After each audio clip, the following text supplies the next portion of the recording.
Everyone is gearing up for Halloween tomorrow, but no one wants to take the treat out of trick-or-treating. There are some things you should think of to keep your kids safe. For advice, let's bring in Dr. Nicola Mercer, the Medical Officer of Health in Wellington, Dufferin, Guelph. Hi, Dr. Mercer. Thanks for your time. Oh, it's a pleasure. So every year we hear reports of tampered Halloween candy, from razor blades to sewing needles, even heard reports about poison before. What is the best practice to ensure the candy is safe to eat? Yeah, this is a really interesting question. As a parent who are sending your children out, the number one thing I would advise you is to make sure your children don't actually eat any of the candy prior to getting home. Because what you want to do is you want to actually, if you're not with them, if they're going out on their own, you want to be able to sort the candy, look through it carefully, make sure if there's any obvious tampering. And then obviously, in addition to that, you need to know the neighborhood that you're putting your child in. So I really advise most parents, you should be, especially with younger children, you should really be attending with your children, understanding where they're going to get their candy, and definitely sort and look through it. And if it looks suspicious, then please don't serve it to your child, throw it out. Okay.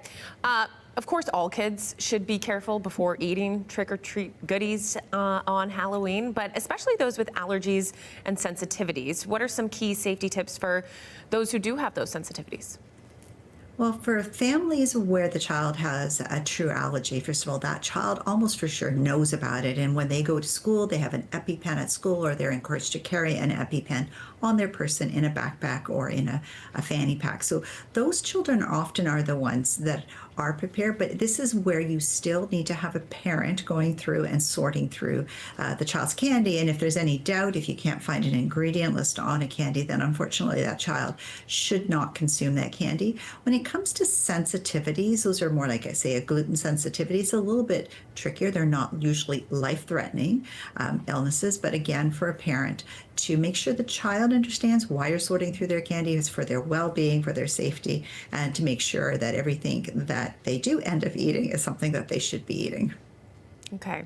I think the magic of Halloween is super important for the kids, but it's likely, going to be a dark evening. What should everyone keep in mind when they do head out the door? I think this is really important for parents to understand that it is dark. Right now we are at 5 o'clock when the children are going out, it's getting to be dusk. So between 5 and 9, if you are a parent sending a child out, make sure your child has things like reflective tape on their costume. A lot of costumes are really dark. Children are really excited. They're very likely to dash across the road to get to the other side to trick or treat on another house. So please give your children some safety tips. Make sure they travel in groups. Make sure that they are well visible, that you can carry a flashlight, you can carry one of those glow sticks. And if you're with young children, I encourage you to take them by the hand, lead them down the sidewalk.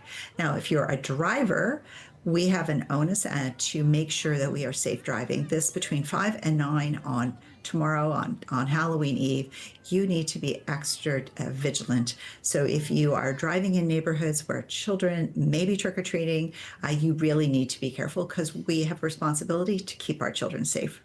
Certainly. Okay, let's go back to the candy to finish things off. Of course, kids are excited when they get home with all these goodies, but when it comes to actually eating the treats, how much is okay? How much is too much? Well, this is a really interesting question, because I'm sure if the child part of my brain is saying, well, there's never, too much. But as parents, we all know that, please don't eat all of your Halloween candy on one night.